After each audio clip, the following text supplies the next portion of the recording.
Hi guys, this is Kim from Creativediypurpose. Welcome! I'm so glad that you're here. Today's thrifted finds are some beautiful shabby cottage style vintage treasures that are the inspiration for the home decor makeovers we will be doing today. I just know that you're going to love them. So come on, let's get started.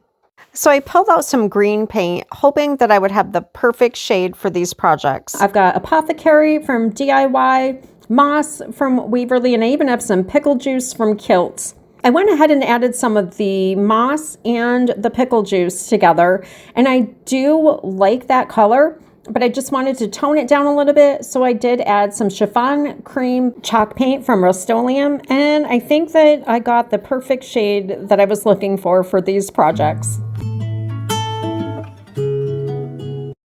Our first item that we're going to be upcycling are just some simple little clay pots. I picked up all 4 of them at a thrift store for $2. I went ahead and put on 2 coats of the Rust-Oleum chalk paint in linen white. If you don't like the fully painted look, you can always go ahead and water down some of your paint and just do some light brush strokes. So I went ahead with that green shade that I made and just lightly brushed along the top of the rims for a pop of color. And I thought since I had 4 of them, I would use my typesetting stamps from IOD. And I thought it would be fun to just stamp out the letters for the word grow. So here I am before I put ink on the stamp, just making sure that it's going to line up because I want to make sure that they're as even as possible.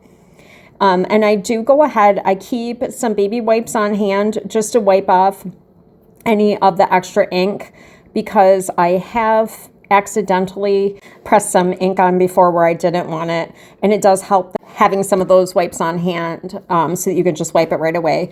Now, because the surface is curved, I had a bit of a challenge getting all the ink on the sides to stamp properly, so I just removed the stamp and just tried to position it as best as I could, and I think it came out. And I'll go ahead and spray them with 2 coats of the acrylic sealer. I did go ahead and just use some of the gold acrylic paint that you see me dabbing on here. I thought it just really needed a little accent. Plus, it's going to match some of the vintage treasures that I'm going to show you here soon. These would be cute for succulents, air plants, or even a small herb garden. The first vintage piece that I'd like to share with you today is this beautiful 4-inch picture. I love all the details of this piece, and this is from Wheelock, Germany, and it's stamped on the bottom, and then you can see all the beautiful details, and it almost looks like around the top towards the back it had been airbrushed, and there's some sweet little rosebuds in the back. I just love all the details in something so tiny. And all of the vintage items that I'm showing you today are listed on my Etsy store that I will link below, and also on my web store. And this sweet little vintage piece is a music box. And can anyone tell me what song it plays?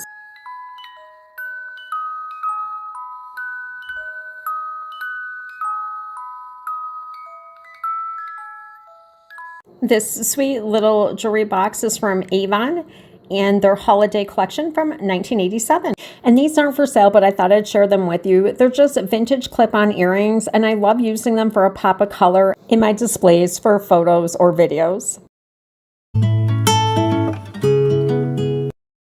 Our next piece is the silver plated tray, and some of the silver plating has come off of the handle. I did apply 2 coats of spray paint over the summer, and I added some wax and Apothecary, and I just didn't really like the way that it came out, so I'm going to give it a fresh new try. So I gave it a good cleaning and another coat of white spray paint. I added some of the green paint to the handles, and I went on to graphicsfairy.com and got this beautiful vintage rose image. I printed it out on tissue paper. I sprayed it with 2 coats of the spray sealer, so that way the ink wouldn't run or smear. And here I am applying some of the Elmer's repositioning spray, and that's going to help adhere the image onto the tray. I'm going to go ahead here, and I'm just, actually it's a crumpled up piece of paper, and I'm just pressing it down to remove any air bubbles. I actually with this method have a lot less wrinkling. So I was kind of unhappy at the way that you could still see around the edges of the tissue paper. But I'm going to go ahead and fix that shortly and show you how I did that. Here I am just using some 220 fine grit sandpaper and just giving it some light distress around the edges. I'm going to go ahead and add some of the gold trim. Went and dabbed some on the handles just to help give it even more of an aged look. And I really actually do like the way that the handles turned out on this piece. I just have to go ahead and fix the edges of the tissue paper. Since it is just tissue paper, I ended up going around the image with a X-Acto knife just to get a little bit cleaner look. And then I'm going to go ahead and apply 2 coats of the polyacrylic up over the top of it to help seal it in and just give it a more finished look. And I do go closer to the image than what I'm showing you right here. Definitely let me know in the comments below which item is your favorite, whether it's one of the vintage pieces or one of the ones that we upcycled today.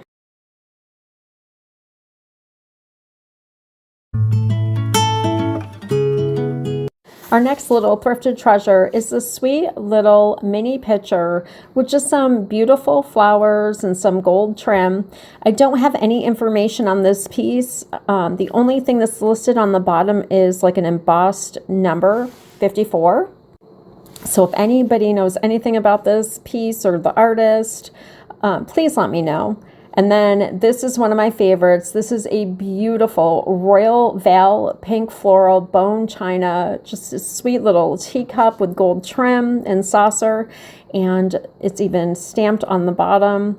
And this piece is listed on my stores for $12.99, and then that mini floral pitcher from before is listed at $7.99.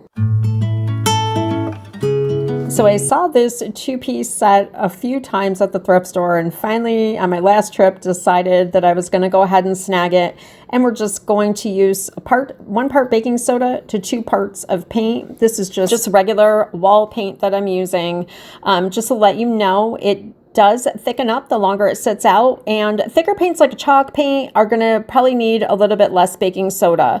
I did go ahead and spray the surface twice before applying, and I will also do it at the end to seal everything in. And after I'm going to dry brush on a little pop of color, I'll go ahead, cover the handles, and use some spray paint on the inside. I should have done that first, but that's okay. We made it work.